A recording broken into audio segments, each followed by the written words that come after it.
Hey, I'm Tim Nichols. Welcome to the Mr. Maple Show. Make sure to like this video, subscribe to our YouTube channel, and make sure you go to MrMaple.com and sign up for our weekly emails on MrMaple.com.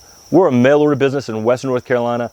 We ship directly to your door, and we do over 1,000 varieties of Japanese maples. So sign up for our weekly email. We release at least 10 new trees every Tuesday at 10 a.m. because you want to see that out because we have over 1,000 varieties. Now, today we're doing in one of our videos, one of our question videos that we get in our email. And this time of the season, we see this quite a bit where plants have dried out too much.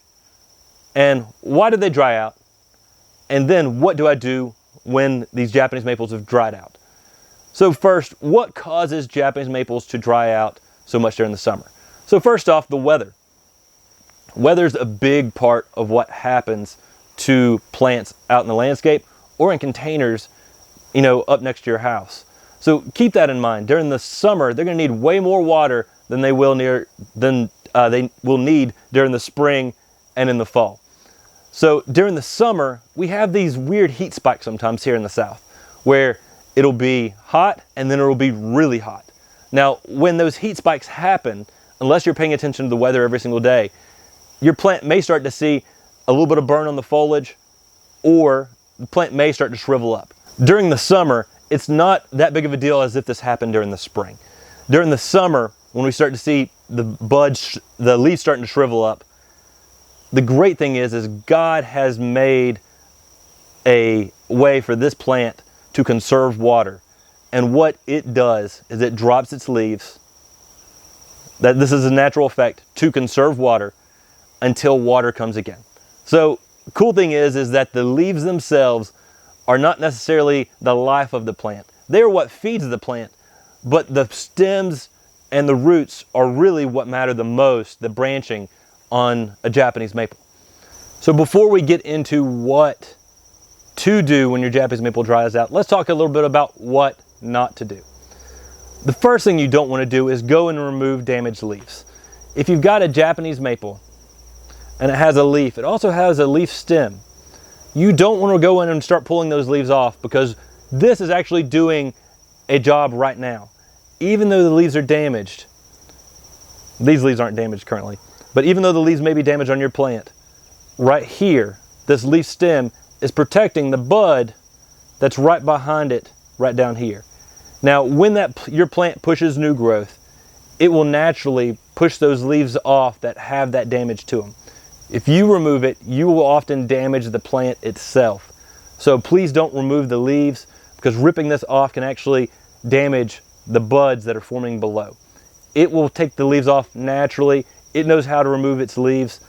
Don't go through and remove those leaves because you can actually cause a lot of damage to the plant when you manually go in and start pulling off dead leaves. So please don't go in and do that because it will push those leaves off when it pushes on its next flush of growth. Don't do it. The other thing you got to watch out for at this point is overwatering.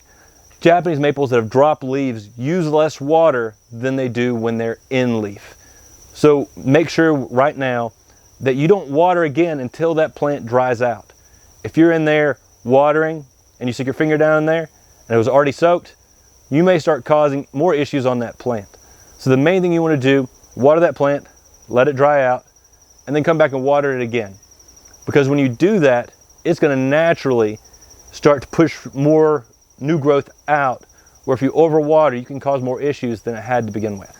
And so if we can cause it to push those leaves back out and continue to feed the main part, the branching, the roots, then we are solid because those leaves make chlorophyll and continue to photosynthesize and do all the great things that plants need. Now, with Japanese maples, heat spikes, definitely one of the big things that you see. And you can have a whole bunch of different plants and only one plant be affected by the heat spike. Well, why is that? Well, if you've got 5 or 6 different plants and you're sitting out there and you're used to watering them just a little bit each day, you will notice on the plant that is the biggest, that has filled out its pot the most, that doesn't have a lot of extra space in that pot for those roots to go, the one that takes up and uses the water the most, you will start to see the effects on that plant first during heat spikes. And you'll see that because it doesn't have a lot of extra area to hold water. it will be the plant that you pour water in, and as you're pouring water in, it's starting to pour out of it much quicker than it is the other plants. And that's because there's not a lot of extra room in that container for the water to be soaked up by that Japanese maple. Now, you'll see that one on that first, because it will need water, more water than the rest of them, and it will start to curl up on the leaves. And if you act quick enough and you just give it some more water, or you pot it up into a larger container, you know, you can take away some of those effects of the summer heat flashes that we may have during the hottest parts of the summer, where it's, you know, 80 degrees here in Western North Carolina, and then for 3 weeks it's 95. Or for 3 days there's solar flares out there that's just extreme high heats. So keep that in mind, that one of the big ways this is caused is through weather occurrences. The other way is you've just got a Japanese maple out there that's too big for its container. Now, a couple things can be done about that. One, you can put it in the ground, and it can get established and start taking care of itself. Two, you can put it in a container. That's a bigger container than it was in. And that's a way for it to have more soil, more places to hold water, so it can also take up more moisture.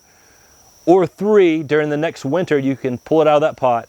You can trim off some of the roots, add fresh soil into the pot, and you can actually have a plant that can stay in a smaller container. You're essentially making a larger bonsai, which is a cool way to containerize Japanese maples. Now, that is ways to add water to your Japanese maples. Another way this may have happened is you may have went on vacation and the plant may have just not gotten any water because it's in a container. You know, always go ask your neighbors, friends, say, hey, can you water my Japanese maples while I'm gone? If you've got them in containers, that's really the best method. During the summer, everyone goes off on vacations for a week, 2 weeks, and during that time, if you've got container plants, they have to fend for themselves. So always keep that in mind. And those little pots that you stick underneath the plant filled with water isn't a good way to water your plant during the summer.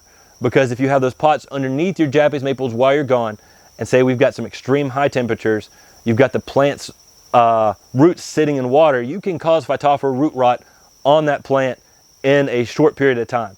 So that is something you definitely want to avoid. So this has happened. We're just going to go ahead and say that your plant has dropped all the leaves. We're not talking about from other things. We're talking about from it just drying out way too much. And we're not talking about it actually got hit by weed killer. We're not talking about the other things we discussed in our video, why is my Japanese maple dying? You can go check that out to figure out if drying out is the problem or if it may be something else. So go check out that video, why is my Japanese maple dying? We discuss, is it planted too deeply, weed killer, and a number of other issues that may occur with Japanese maples. So it's dried out. What do I do next? The very next thing you need to do, the first thing I do, is I hit it with some Liquid Miracle-Gro or some liquid fertilizer. Now, liquid fertilizer is different than hitting it in the summer with regular fertilizer. The reason we don't use pelletized fertilizer is because it continues to push. A lot of fertilizers have a longer release period, where liquid fertilizers flush through the soil and really can be washed out, and those plants don't have long-lasting effects where they're continually getting pushed with nitrogen. During the summer, late summer, you don't want to push too long into the fall, because you can cause winter damage from those plants being too active going into the winter. But if you've got a plant that's stressed out, that's dropped its leaves, and you want to get that plant back healthy again, the best thing you can do is give it some fertilizer as quickly as you can, and that plant will start to push on new growth. Now, how often can you put the liquid fertilizer on it? Typically about every 2 weeks. And so you can hit it once with liquid fertilizer, and most of the time, by the time you're going to go and hit it with liquid fertilizer again, it's already going to be starting to push on new growth. Now, what liquid fertilizer does is it gives it a lot of the things it needs to grow, just like those leaves would be providing for it. So when you're giving that liquid fertilizer, it's pushing out new growth, and then once those leaves come out, then it's starting to take care of itself again. So that's what you want to do, and that's what we're going to do whenever a Japanese maple gets stressed and drops its leaves out. Now, I hit it with liquid fertilizer, then I come back and hit it with liquid fertilizer again if those leaves haven't came out. And then one more time if those leaves haven't come out. Now, we always get asked, how late is too late into the season? And that's different in different locations. Someone in Texas or in Florida may have a different answer than someone in Ohio. So you can actually fertilize later into the season in somewhere like Texas or Florida than you can in Ohio. The main thing we want to do is that summer flush of growth. You want that to be hardened off before the first frosts come in. And how do you harden it off? You don't fertilize it, and it will naturally start to harden off itself. And if you do this, your plant will push out new growth when it's been stressed and it's dropped all of its leaves, and you'll have a healthy tree again. You don't always have to worry about new buds forming behind it. It will do that naturally, and if it hasn't quite done it to the fullest extent when those buds have hardened off, when that branch is hardening off, it will continue to do that until spring comes the following season. So make sure you like this video, subscribe to our YouTube channel, and make sure you're signed up for our weekly emails on MrMaple.com. I really hope this video has helped you a lot on when a plant has been stressed from drying out too much, what to do, how to get your plant back into great shape. And it's really easy. Most plants respond very well because these are healthy plants to begin with that have just went through a slight stress, and that slight stress dropping its foliage. Take care, God bless, and have a great day.